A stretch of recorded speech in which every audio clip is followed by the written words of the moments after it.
Hello, darlings. My name is CBZ, And my name is Shay. and welcome to In Sessions. Hey! This is our first, The first one. the first one. It took us a while. It did. It was a lot of back and forth.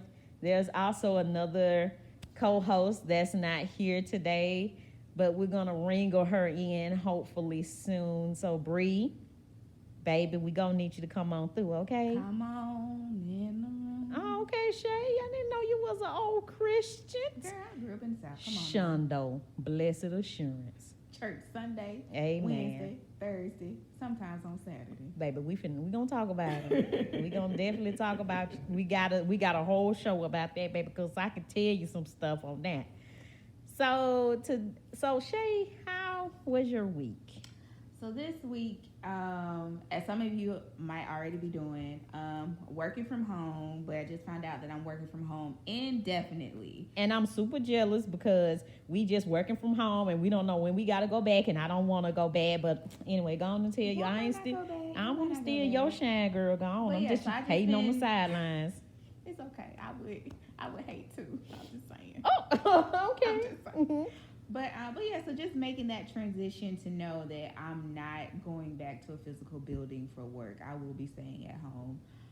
So just making that adjustment, and then of course, Memorial Day just passed, so I indulged a little bit. I convinced my mom to make a sweet potato pie, and I ate that pie within 2 days. Don't judge. So today is my last day of my 3-day cleanse.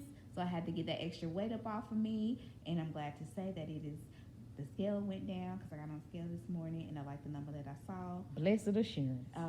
What else have I been doing? Oh, and I'm in the process of looking for a house. Yay! So I've been house hunting. Welcome. So yeah, that's like the main things that I've been doing. Oh, and looking into stocks. I just recently got into stocks. So I have a couple of stocks, and then I'm trying to learn how to look into day trading. So that's pretty much been my That week. sounds great. Hopefully, in the future, we can have somebody on that could touch on those topics, such as day trading and stocks, and go into that whole world of how do you do that. Yeah, because they don't really teach us about that. Not in undergrad, grad. They really don't teach you about that unless you're actually a finance major. So I think that's something that people of color really need to look into, because there is money to be made. Right. I also think another thing we need to maybe touch on in the future would be savings and retirement, and how to structure your life based on your age, and work into getting some things set up for retirement. So everyone, this is CB, and this show will cover an array of topics. Sometimes we're going to have light, fun, cute topics. Sometimes we're going to have edgy, Straight to the point, in your face. topics that's going to be a little grungy, that's going to be a little feelings hurt. The one tonight may hurt your feelings about what I have to say. Also, I want to say that me and Shay are two different ages. So I'm closer to 40. She's on the young, tender age of 30. So whatever. So on this show, we'll have different views on how we see the world. And there's nothing wrong with having different views on how you see the world from your friends, and how you both experience the world that you see. So Because that's how we learn. that's how we learn, and it's nothing wrong with having younger and older perspectives on the world, because when people don't grow up in the same decade or the same age range or group as you, they have a different outlook on things that are happening in the world. And it's always good to get a different perspective, or to see where people from the past come from, and to also see what people that are younger than you coming up, their perspective. Okay. So this week, I think for me personally, I've been working from home. Nothing special happened so far this week. It was just a regular old week for me, no bells and whistles. But then you lose some weight, girl. Girl, I lost a pound, honey. Listen, y'all, when I stepped on that scale, So Shay been trying to get me to stop stepping on the scale every day. Yes. I step on that bitch every day, okay? She know me. She be like, hey, Chrissy. I'm on that thing every day, okay? I'm on it every day. Every day, and then she get mad. Every day I get mad. I'm like, oh. And then here I am texting Shay, oh, don't step on the scale, sad face, sad face. And I say, Chrissy, don't get on the scale. But it's okay. I just get on the scale and go on about my business, honey, okay? Because I sneak on it anyway. It's like a midnight snack. When you got to have it, you just got to sneak on it and see where you at. So that's what I be doing. But anyway, I lost a pound. Thank God. I'm going to eat a piece of cake to celebrate my weight loss. Okay? Just go put that pound back on. No, I'm not. Okay. Okay, my body needs this. Cake helped me lose weight. That's how I lost the last pound, the cupcake. All right, CB. Plus, I've been stressed out, y'all. So I've had car trouble. My car was broke down, and I was just broke down at Walmart all by myself in the rain. Oh no, in the rain. Yes, in the I know rain. I it's had to raining. call roadside assistance. Then I was nervous driving home. Had to get a battery. It's a whole story. So I missed all the looting and rioting that happened last night here we're in Georgia. So I missed all of the looting and rioting in Georgia. And I need some things. You feel me? I need some Where was things. they at? They was at the. That was at a Target, I know for They sure. was at one of the. Was it a furniture store or a sleep store? What, a furniture store? I could have got me a mattress. Who gonna carry the mattress to your car? One of them, I would have got a good group of nice men and gentlemen to help me carry that mattress. I Okay. wanted one of the ones that move up and down. You know, I'm getting to be a senior. I need some support on my back. Listen. I need some back support. You are not a senior. I need you to get that out your mind, CB. Okay. Okay. Some TVs. I need some TVs. Some vacuum cleaners. Who gonna carry the TVs to your car? I'm gonna put them in the buggy.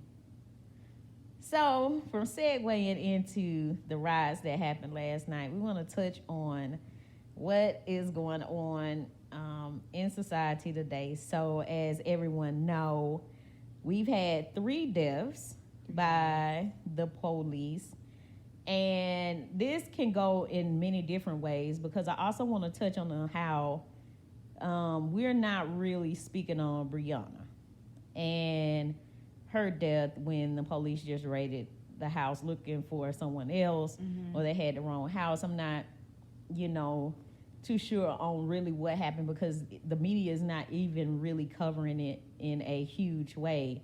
And I think when social injustices happen to women, and especially women of color, it's pushed under the rug. And I feel like we as Black women fight harder and stronger for social injustices to men than we do for our own women. And I think we need to really pay attention to the women, because Black women do get killed by the police. Not just women, but Black women. Because I see it's a whole page dedicated to Karen, which we all know who Karens are. And the police don't even touch them. They're annoyed by them, but they don't fight them. They don't kill them. Mm-hmm. But yet Black women are dying by the hands of these race soldier cops, and nobody talks about it. We don't really go in depth with it. We're fighting for George right now and Ahmaud, but nobody's fighting for her. And I feel like Well, she's included in it, because I've signed a couple of petitions calling for justice for Breonna, justice for George, justice for Ahmaud. I just think that because, and it doesn't make it right, but because there were 2 Black men versus the 1 Black woman, the focus has been put on Black men. Now, she's not completely forgotten. I just don't think she's not the forefront. Like right now, George is the forefront. but even with Sandra Bland, and it was nobody but her at that time, it wasn't a big of a national outcry as it is for the men that are gunned down by the police. And Yeah, yes and no, because I remember them talking about her, and she stayed at least for Black media. She stayed on our radar for a while, But I do agree, though, that,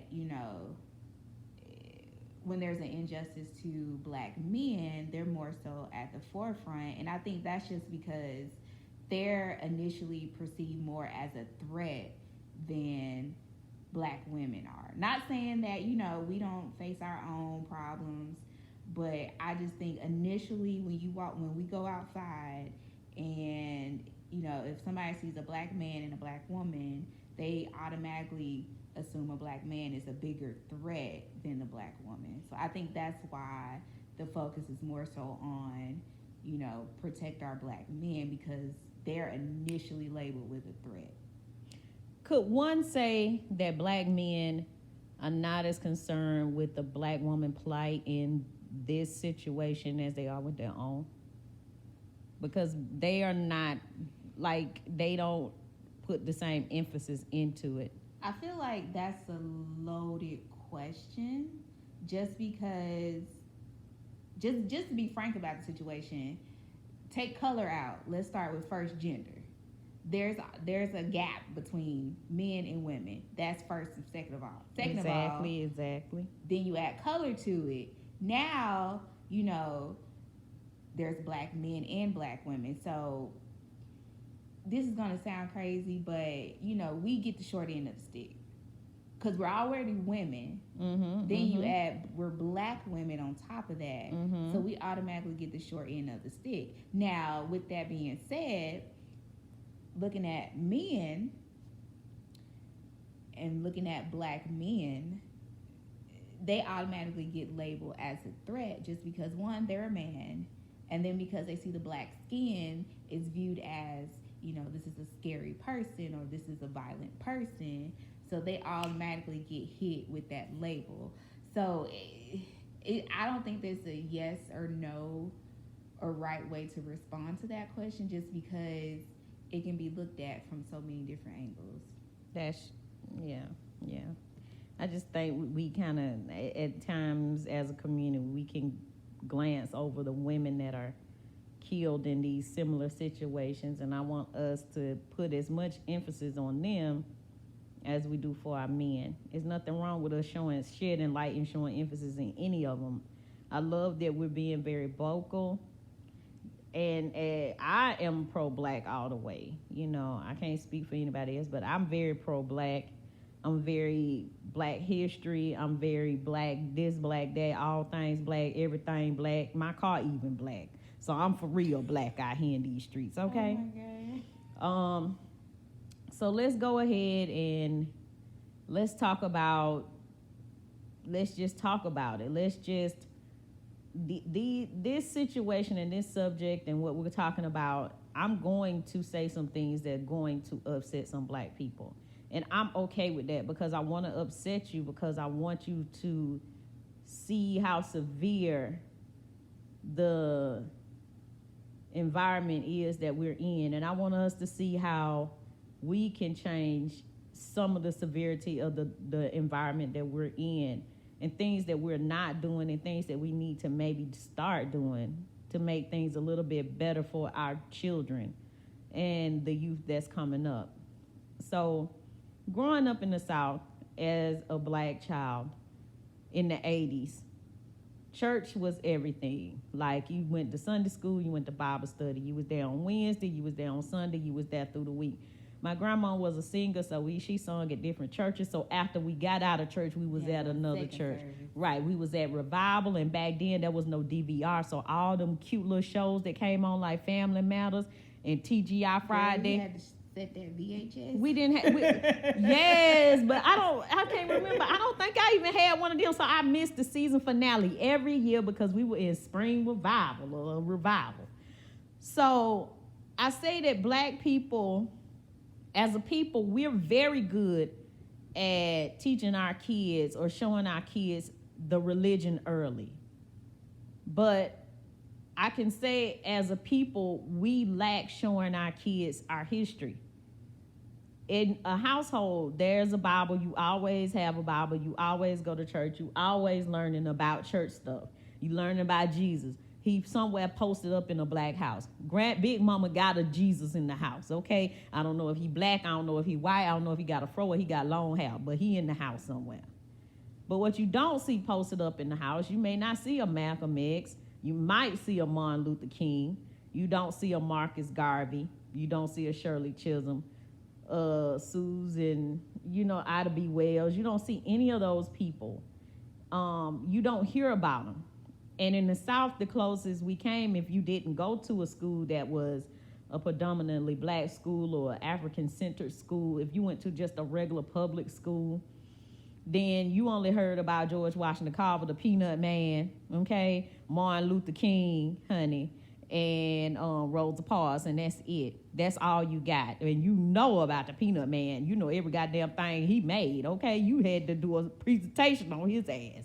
But you didn't learn about Malcolm X. You didn't learn about the Black Panther Party. You didn't learn about the real ins and outs of slavery and how... You're saying you didn't learn about it at home. You didn't learn about it at home, and you didn't learn about it at school. It was glanced over. I learned about it at school. But, at all my schools I went to. But your school were more African-centered, right? Yeah. That's what I'm saying. If you went to just a regular public school where it was white as much as black, y'all were equal. You didn't get that. And then it depends. It depends on. I would say it depends on the area. Yeah, that's what I'm saying. It depends on your area. But if you went to a regular school, even if it's like mixed, I think it depends on the area, because some schools, not all, but some mixed schools, they did do stuff for like Black History Month, but that's because you had black teachers at this school. And they, made sure that, you had the Black History programs, which is something I don't even think they do anymore in schools. But that's not to negate the fact that in a traditional public school setting, they really don't teach about our history. They don't teach about it. So, and your mama and dad are not teaching you about it. They not worried about you learning that. They worried about you getting your religion, but they ain't worried about you learning your history. And I think as black people, that's where we fail our youth. As a kid, I wanted to learn about my history as a black person, and I think it started like when I was in the 4th grade, and I read Roots. It was in the library, it was Black History Month, and it was one of the books they had up, and they had a couple of other books. I Know Why the Caged Bird Sings and Langston Hughes. They love Langston Hughes.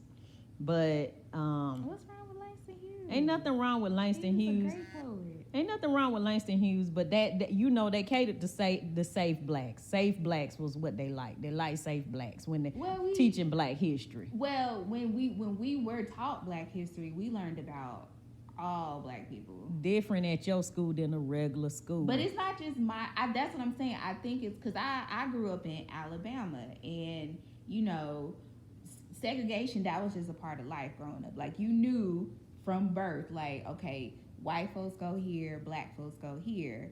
So, I mean, it was just important for the schools that I went to for them to teach us about our history. Now, I'm not saying all the schools taught that, but the schools that did teach it, they didn't just teach the Martin Luther King. They taught the Malcolm X, the Black Panthers. They taught, all the different black leaders that we had. They just didn't touch on just the safe, quote-unquote, leaders. Well, in my high school in Georgia, which was a regular public school, I grew up in a rural area. It wasn't rural. It was like, I guess it was rural. Yeah, you could say that.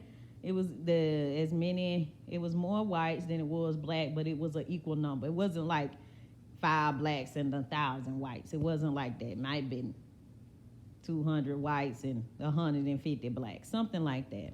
So it wasn't touched on as much. Did we have the little programs and the little writing assignments? Yes, of course.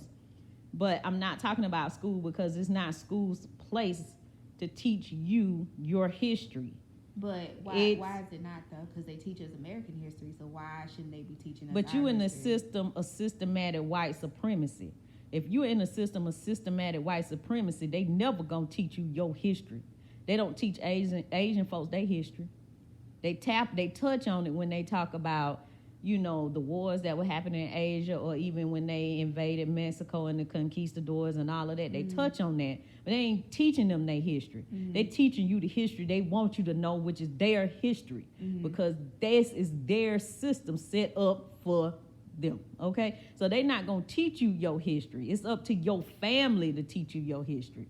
You can't expect for somebody who don't look like you to tell you your background. Have they told you your background yet? What? White folks. It's like Period. period. No.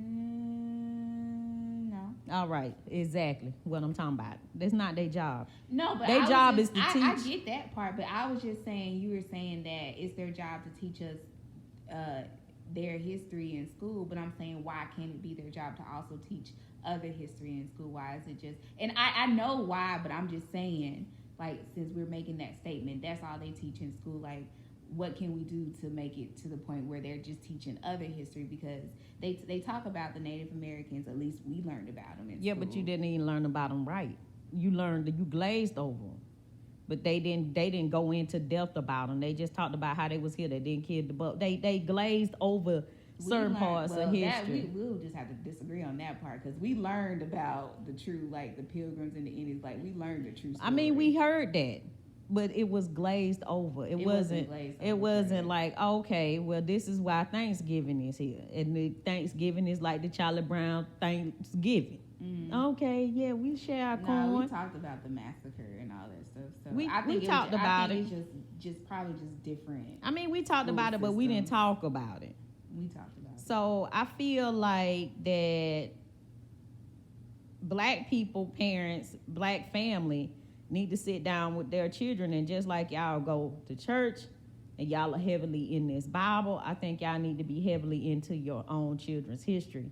You need to invest in learning about your history and about other cultures and their history, and learn how the systematic supremacy works in history, and how it's conquered and divided all over history and in different lands, and how it works, because it hasn't changed.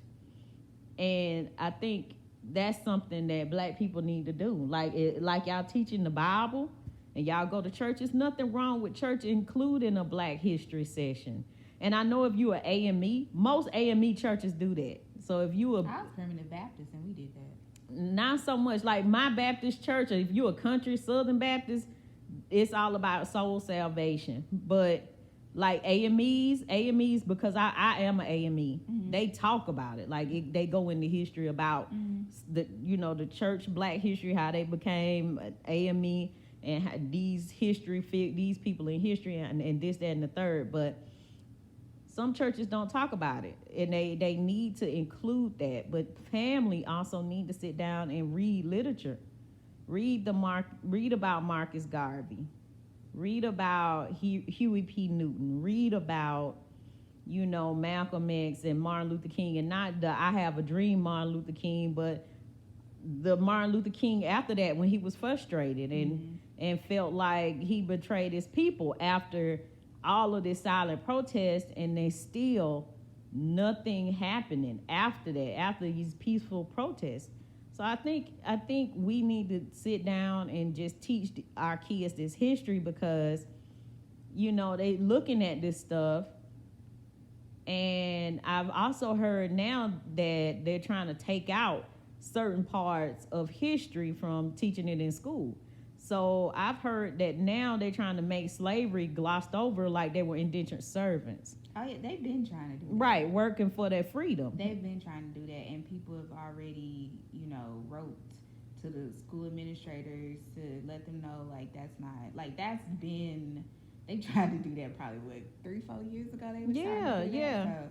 So people have acknowledged that, and they're not just letting it slide. So I think it's up to us to teach our kids, and don't rely on a system that don't even, want you around. So I feel like that's one thing that we need to do better at, like teaching our kids our history, teaching our kids how to maneuver, and teaching our kids to just watch people. Like, it's nothing wrong with just sitting back and watching how people operate.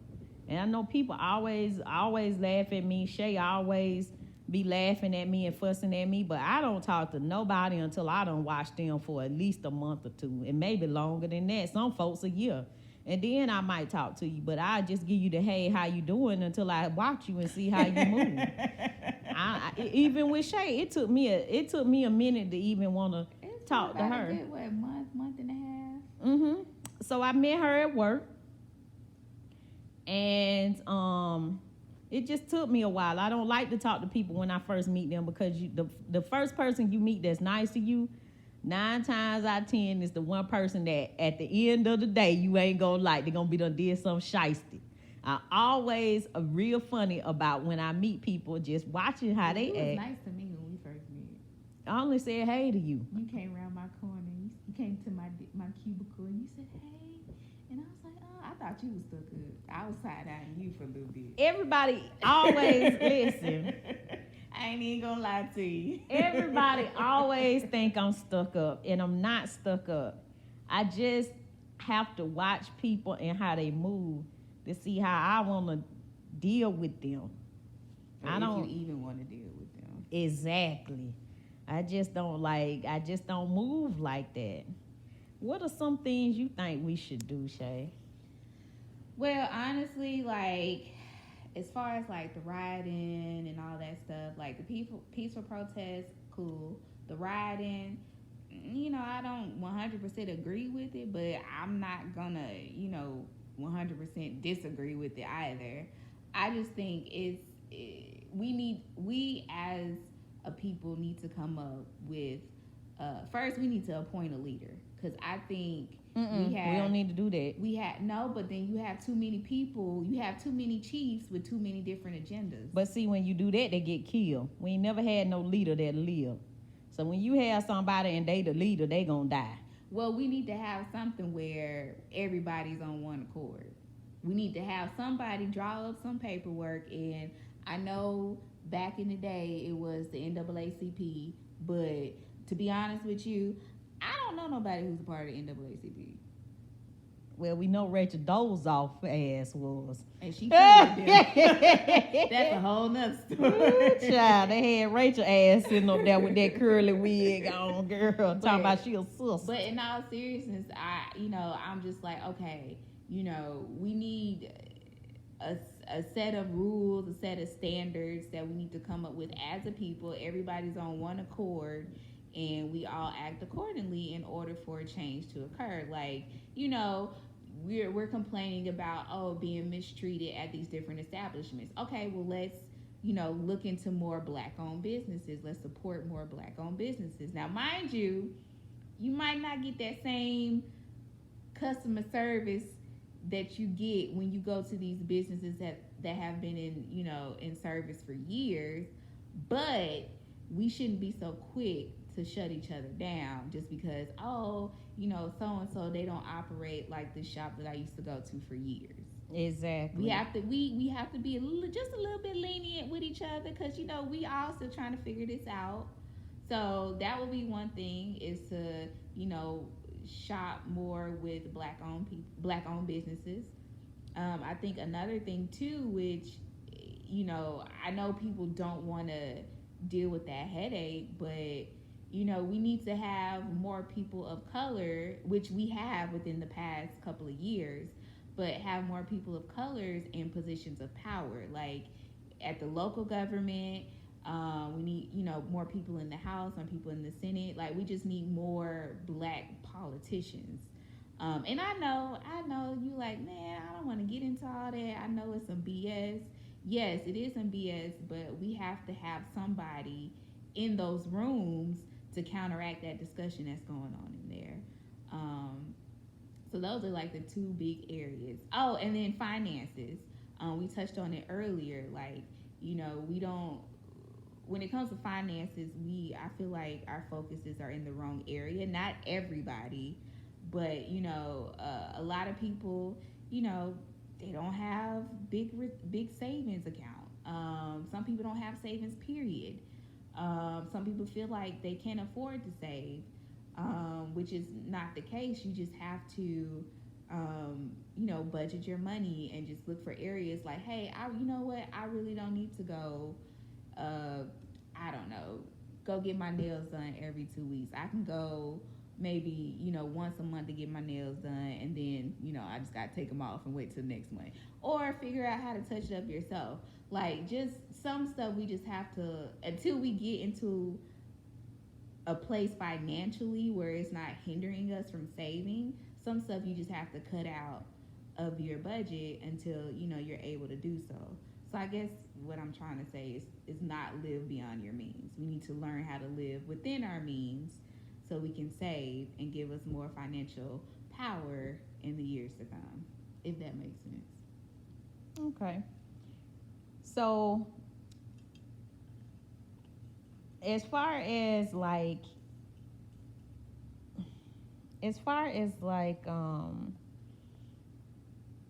I guess I want to touch on this generation that we're in now and them having this fighting spirit that they have about them. How do you view that? I love it. Just because, I might not agree 100% on the actions, but I mean, just look at history. Like, you've tried the peaceful protests, and you got somewhere, but not really. So, now I'm not saying we should be violent. I'm just saying I feel like we should be more aggressive in our intentions. This go round. And I feel like because we have more people who understand how the system works, we're able to navigate it to where we can get the demands that we need. Like, we're not there yet, but we'll just put this out there. Like, with the whole Ahmaud Arbery, with his case, like, everybody saw the tape. That tape, we saw the tape, what was it, last month? Yeah. And that stuff happened in February. Right. And the only way that family got justice was because we saw the tape, we got upset, we shared it, and then we had, grassroots organizations. They pressured, the local government, and they got lawyers involved. Like, that was the only way we did that. Like, I'm not gonna sit here and say, oh yay, the government worked for us. No. We had to force the government to work for us. So I feel like we have the power to change. I don't know if it's necessarily going to change as fast as we want it to, but I think if we organize ourselves properly, I feel like we can make changes. Now, is it going to happen overnight? No. But just from the Ahmaud Arbery case and just how, within a week, we had an action happen. That gives me hope that, we as a people collectively, we can make a difference if we put our heads together and come up with a plan. I agree. I also think that as much money as we spend on things that, maybe, and I'm not saying all of the stuff, and I'm not saying everything, because that's, everyone's money, and they got a right to spend it however they want. But I think we could also take $20 or $10 or even $5 out of our paycheck as a collective group and put it behind some of the people that we want or that we have in office.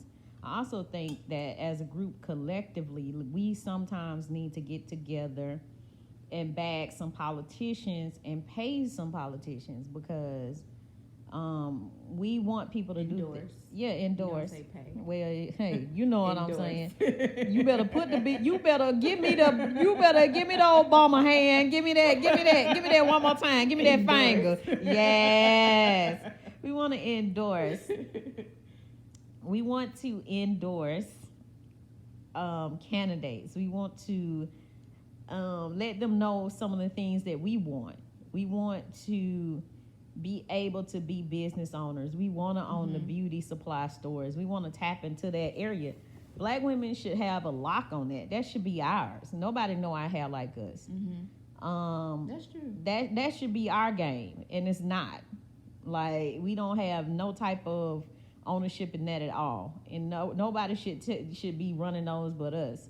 These convenience stores in our community with people that don't even like us, that don't look like us, that don't even stay in the community, that don't want to be around us when they don't have to. We should have a lock on everything in our community, like at one point in time we did. So I think a lot of times we need to put our money behind and indoors and support people that look like us, that will have our best interests at heart as well. I think a lot of times we don't do that. We don't think about it as being important.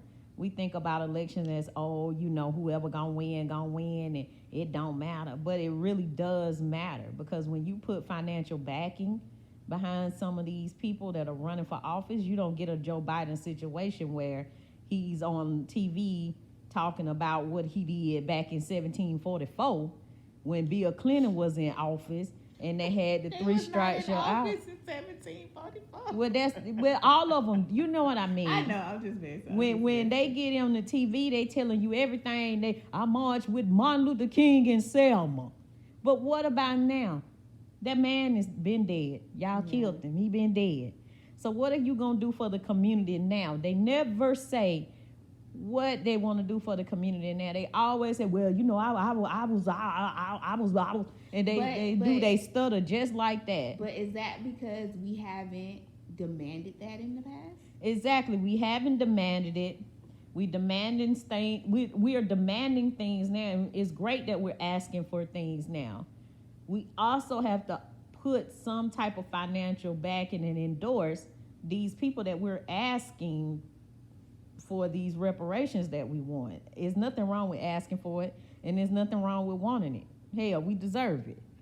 But you also got to put some type of financial backing to it. If you can go wait in line for whatever you waiting in line for outside of necessities like grocery, then you can put $5 away, and we start a collective group and put the money aside and have maybe not the Black Caucus that we got right now, because they not really doing nothing. We don't hear nothing about them. I think we need new leaders. I think that's the big issue. Like, not knocking the people that's come before us, because they set the tone, they paved the way. But I just think that this generation, we're not as passive as the people, as our parents. Right. Because, our parents are like, we have to work. We got to put food on the table. Right. Now we're more aware of different ways that we can make money. We don't feel like, oh, I got to make sure I do good at this job because I don't want to get fired. Now we're more so like, at least for me in particular, I'm like, okay, I'm going to work at this company for a year. If you don't have nothing else to offer me, or if I'm not getting nothing from you within this year, I'm out, because she ain't lying either, her, because that thing will leave in a minute. Yeah, we'll talk about that, but check my track record. I give you a year. If you ain't talking about nothing, I'm on to the next. Amen. I'm like you though, because I will leave. My mom and them, they always laugh at me. They're like, "Girl, you have so many jobs. You from one to the next." Yeah. I'm like, well, when I don't like something, I don't like it. Right, and that's how I feel like this generation, we're more aware of. These companies aren't as powerful as they think they are. Like, we're more educated now. We know the power of these degrees. Now, we might not be getting paid what we should be getting paid. Amen. But we know, at least with these degrees, or even if you have a trade skill or whatever, we know that there's a bunch of opportunities out here. If I ever get to the point where I'm at a job and I feel like I'm stuck, then I need to go, because I know for a fact there's too many opportunities out here. So I just feel like, because of this new mindset, it might be time for some new leaders with,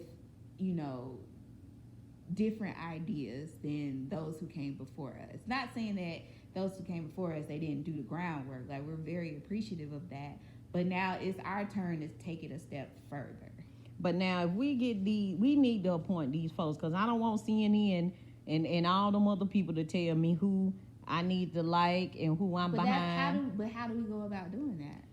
I feel like you need to track people's track record. For me, it ain't people that are black. I know this is gonna offend some people, but Black Lives Matter people don't. To me, they ain't did nothing. That to me, they just, they just out there to get some TV. I feel like they created awareness. I don't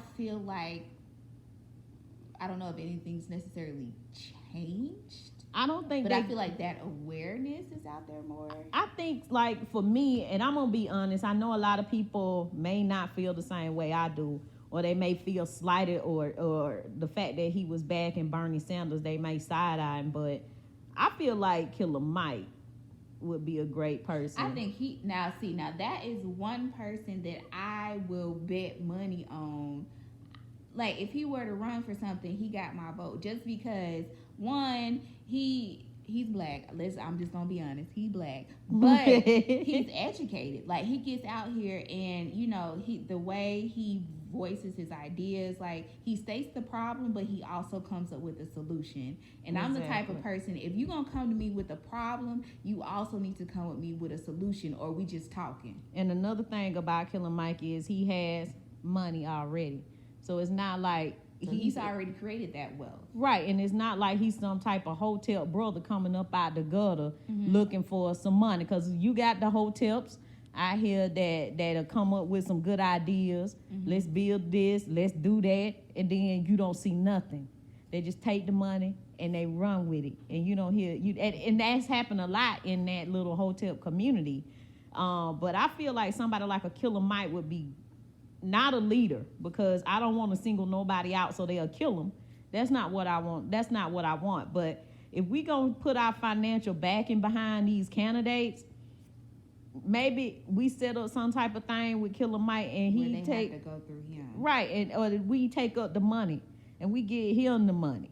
Like $5, you not gonna hurt from $5. Most of y'all smoke $5 up. Okay, let's not act like y'all just you use $5, you eat $5 in candy. Yeah. So if $5 is nothing, or even $2 or $3, a dollar, and we bag some of these people that are going into this office, and we have bills set up, and we have things set up in place, and we have a group of people, not just the Killer Mike. Maybe he'll be the one to hold the money, but we have a group of people that have the same mindset as a Killer Mike, that can voice their opinions like a Killer Mike, that can speak to the masses. Also, I just want to throw out there Sean King, because he has that Action Pack network, and that's how I learned about all these different petitions that have been going on. So Sean King is another person that I too would bet my money on. Okay.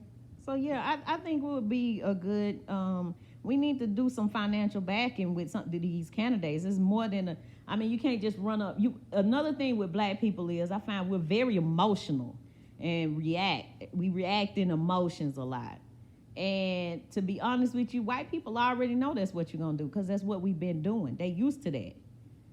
Because they trained us to do that. Exactly. So when they act like they scared of you because you acting out of emotion, they're not scared of you for real. That's just some stuff they want y'all to feel like. You're scaring me. They're not scared for real. They know the system work on their side. Look, for example, look at that lady in the park that had that dog. Baby, Karen was choking that dog up, okay? And then she said, I'm going to call the police and tell them that an African-American man is harassing me. So she knew she was using the police as a weapon against that black man. Exactly.